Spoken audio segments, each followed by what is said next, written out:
langsung aja sih. Biasanya kalau saya sedekah langsung kepada orang yang mau saya sedekahkan. Percaya langsung ke orangnya. Tapi kalau kita kadang-kadang ada badan amil ya.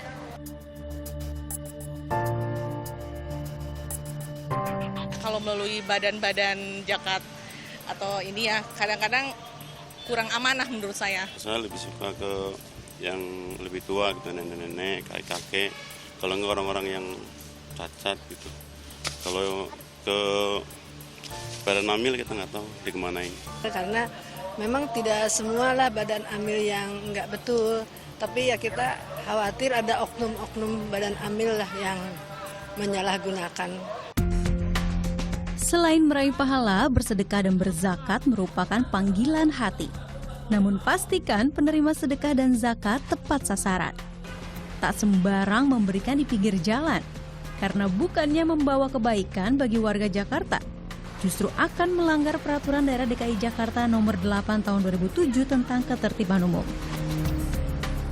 Sejalan dengan peraturan tersebut, Majelis Ulama Indonesia atau MUI juga sudah memberikan fatwa haram kepada pengemis dan memberikan uang pada pengemis.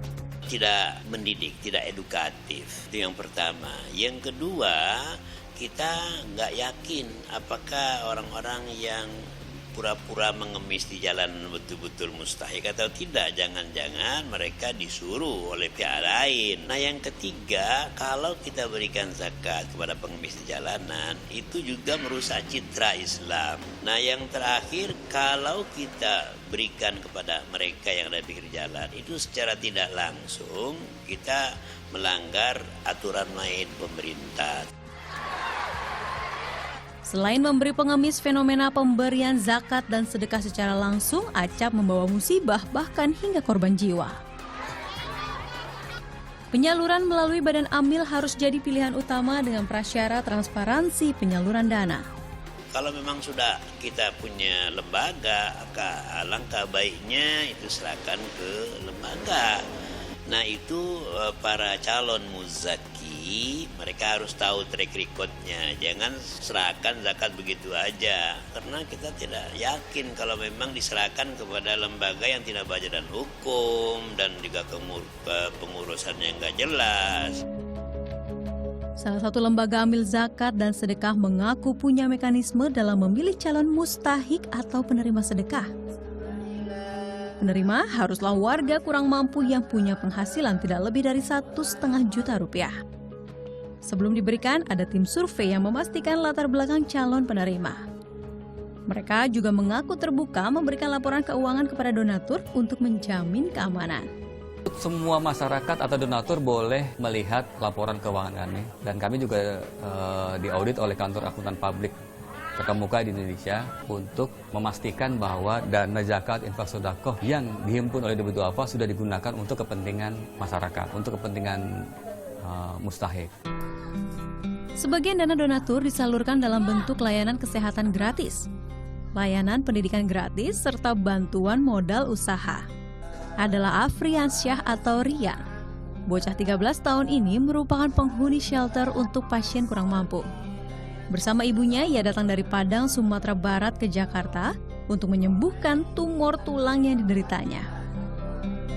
Bantuan dari lembaga amil zakat sangat berarti untuknya. Kita kan dari daerah ya, kita nggak tahu tempat di mana ya. Kita pertama sih di sana, di depan IGD gitu, kita di tempat RCM, kita nggak tahu mau kemana. Ya sementara kita di luar emperan itu ya, kita di sana. Setelah itu datang Ibu Yayasan Budi namanya. Setelah itu kita dikasih salurun ke sini. Biaya makan sehidup sehari, semako ya. Alhamdulillah cuma tempat. Alhamdulillah kita mendapatkannya. Tumor membuat kakinya harus diamputasi. Rian masih harus menetap di Jakarta untuk memasang kaki palsu dan operasi tulang punggungnya. Bersama 10 pasien kurang mampu lainnya, ia memiliki harapan besar untuk sembuh dan mandiri. Harapan Rian nih, dengan adanya tinggal di sini setelah sehat apa nih?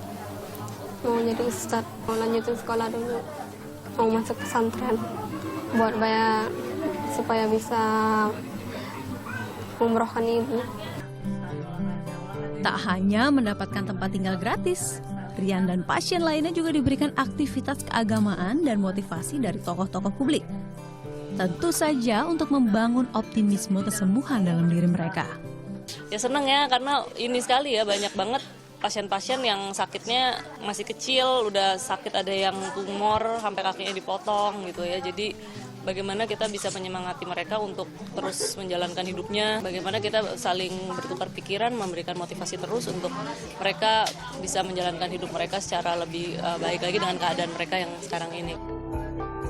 Dari 270 triliun potensi zakat, baru 1% saja yang tersalurkan lewat Badan Amil Zakat. Padahal dengan penyaluran yang tepat, 27 jutaan warga miskin Indonesia bisa terbantu. Rata-rata 10 jutaan rupiah per orang per tahun. Jumlah yang berarti bagi orang-orang seperti Rian. Menyalurkan ke pihak yang keliru sama saja mengabaikan hak orang-orang yang benar-benar butuh bantuan.